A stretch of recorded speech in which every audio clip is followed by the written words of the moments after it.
ఏదో ఒక రోజు ప్రపంచం అంతమైపోతుందా? యుగాంతం నిజంగానే వస్తుందా? ఒక్కసారిగా ఈ భూమి బద్దలైపోతుందా? భూమి అంతం తప్పదా అంటే ఓ చిన్న ఛాన్స్ ఉందని తాజాగా నాసా బాంబు పేల్చింది. ఓ భారీ గ్రహశకలం భూమిని ఢీకొట్టేందుకు వాయువేగంతో దూసుకొస్తుందని తెలిపింది. అంతేకాదు, ఆ గ్రహశకలం ఎప్పుడు వచ్చేది కూడా డేట్తో సహా చెబుతున్నారు శాస్త్రవేత్తలు. మరి భూమి మీదకు దూసుకొస్తున్న ఆ ప్రమాదం ఏంటో తెలుసుకుందాం ఈ వీడియోలో.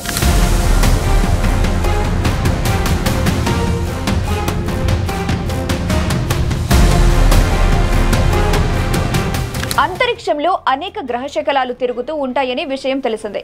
ముఖ్యంగా మార్స్, జూపిటర్ మధ్య కూడా అవి పరిభ్రమిస్తూ సూర్యుడి చుట్టూ కూడా తిరుగుతుంటాయి. వీటిలో కొన్ని భూమికి దగ్గరగా వచ్చిపోతూ ఉంటాయి.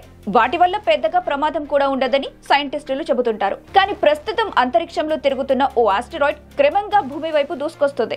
2032 డిసెంబర్లో అది భూమిని ఢీకొనే ఛాన్స్ ఉందని American space centre, the national aeronautics and space administration NASA తెలిపింది. 300 ఫీట్ల వ్యాసార్థంతో ఉన్న గ్రహశకం చాలా వేగంగా భూమిని ఢీకొట్టేందుకు వస్తుంది. అయితే అది భూమిని ఢీకొనే అవకాశం చాలా తక్కువని తెలిపింది.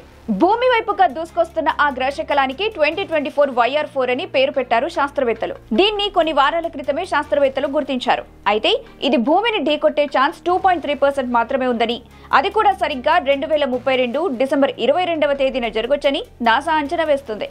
అయితే ఇప్పటికే నాసా ఆ ఆస్టెరాయిడ్ కక్షను పర్యవేక్షిస్తుంది. అది భూమిని ఢీకొట్టకుండా దాని కక్షను దారి మళ్లించే ప్రయత్నాలు కూడా మొదలుపెట్టిందని తెలుస్తుంది.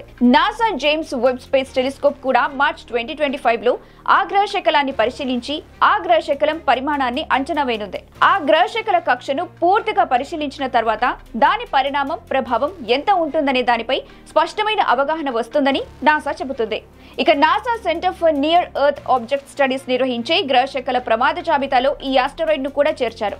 అయితే ఈ గ్రహశకలం భూమిని ఢీకొనకుండా పక్కకు మళ్లించే అవకాశం ఉందని శాస్త్రవేత్తలు ధీమా వ్యక్తం చేస్తున్నారు. ఏది ఏమైనా ఈ గ్రహశకలం భూమిని ఢీకొనకుండా చేయాలని చాలా మంది కోరుకుంటున్నారు.